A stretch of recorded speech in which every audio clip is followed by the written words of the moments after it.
สบายดีพบกับเฮาก่อนแนลมาเบิ่งหมูเนาะพี่น้องมื้อนี้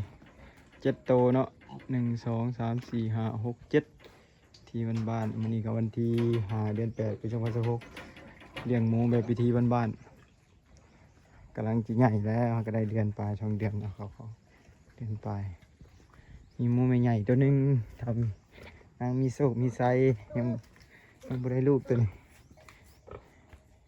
ตัวใหญ่เฉยๆบ่ได้ลูกมันนะจักมันได้จักเดือนประมาณเดือนปลายนี่นะยาวประมาณ7-80 โลนี่นะอยู่วังนี้นะปีปลายนะนี่เลี้ยงหมูไหมหมูน้อยได้ลูก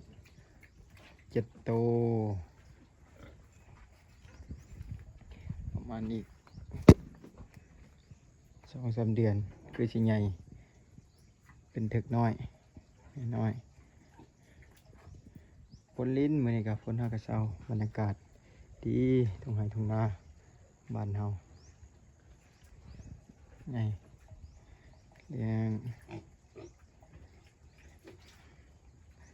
ฝากเป็นกำลังใจให้เด้อ